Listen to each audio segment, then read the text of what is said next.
In the previous video titled Sacrificing Grace, there is a clip showing a minister talking about a story of the thief on the cross when he asked Jesus to remember him.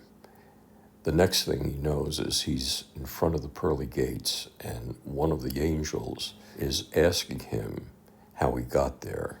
The thief responds with, "I don't know." The angel, in his confusion, asks his, quote, supervisor, unquote, to come and speak to the man. And the supervisor asks him a question that I'm going to look into in this particular video.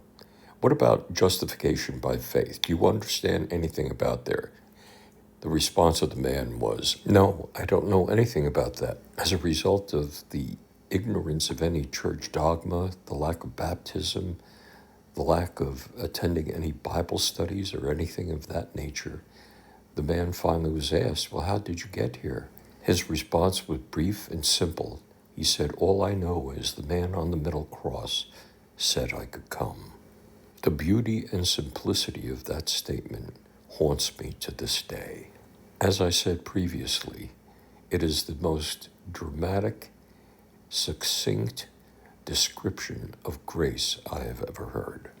In this video, I want to explore the basic question that was asked of the thief when he responded with he didn't know the answer to what is the justification by faith. In order to be able to find the answer to that question, let's look at Romans, the 5th chapter, where Paul talks specifically about justification by faith. I want you to realize that chapter 5 of Romans was one of the most instrumental chapters in the scriptures that Martin Luther studied as he made his theses, 91 theses that he nailed to the church door that created the beginning of the separation from the Catholic Church and its dogma to the development of the Protestant denominational system.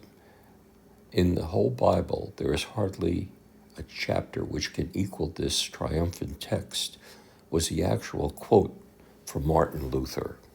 Now allow me to read verses 1 and 2 of chapter 5 of Romans. "Therefore, having been justified by faith, we have peace with God through our Lord Jesus Christ, through whom also we have access by faith into this grace in which we stand and rejoice in the hope of the glory of God." Paul is saying right here in the first 2 verses of chapter 5, the only way that we could have salvation is to be justified by grace through faith. Justification implies that there's some kind of legal attachment to this entire concept. The word justice is right there. When man separated himself from God as a result of sin, a transgression against God's directive to neither touch nor eat of the tree of the knowledge of good and evil in the garden, humanity was separated from God's glory, and our conscience bore the weight of guilt as a result of what it was that they did in that instance. Paul explains how, because of what Jesus did, the righteousness of God is given to all who believe. The guilty sentence is transformed into a sentence of justified and justified by faith. We now enter a state of peace with God through our Lord Jesus Christ.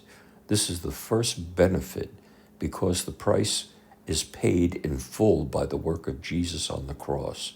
God's justice toward us is eternally satisfied.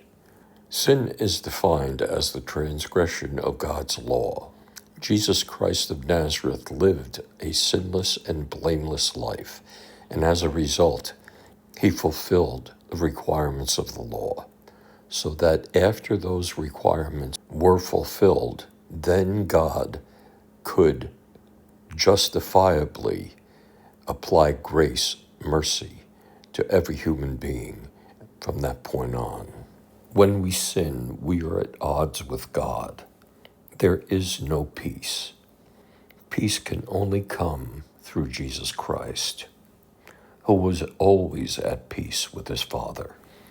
In Ephesians 2:14, we read, "For he himself is our peace, who has made both one and has broken down the middle wall of separation." You have to realize that the Bible doesn't say that we have peace with the devil or peace with the world or the flesh or with sin. Life is still a battle for a Christian, but it is no longer a battle against God. When you sin, if you find that your conscience is stung, you should realize that it is a result of the way in which God has changed your mind so that you see sin as being hateful. A sin-hating soul is God's loving soul. If sin never distressed you, then God has never favored you. As I said earlier, when the law is fulfilled by Jesus Christ, then grace can be applied to each of us through Jesus Christ. And through Jesus Christ means by believing in him, you are given God's grace. It's not something that you have ever earned.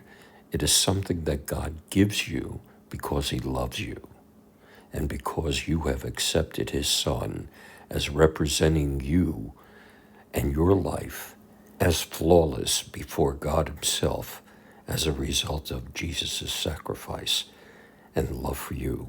Everything that he did on the cross and when he was resurrected provided you and me with direct access to the throne of the Most High God eternally. Sin, death, and hell no longer have any hold upon you. You are seen by God himself as sinless because Jesus Christ has placed his sinless life in front of you, and God only sees that. When he looks at his Son, he sees you as well. You are the trophy that he brings before his Father for all the agony, pain, and despair that he went through in this life so that you could ultimately stand before God in a way that is face-to-face relationship that only Jesus had with him. You now can literally sit on the right hand of God with Christ and rule as kings and priests in God's heavenly kingdom. The next video will continue the study of Romans chapter 5. In the meantime, if you would like to have the assurance of salvation, repeat Romans 10, verse 9 with me now. I say with my mouth that Jesus is Lord and believe in my heart that God has raised him from the dead. And according to Romans 10, verse 9, you are saved. Remember, on the 15th and 30th of every month, a new video comes out on this channel revealing the love of God through his Son, Jesus Christ, to you personally and to the rest of the world. Kindly like, subscribe, comment, and share this with everyone. God bless you.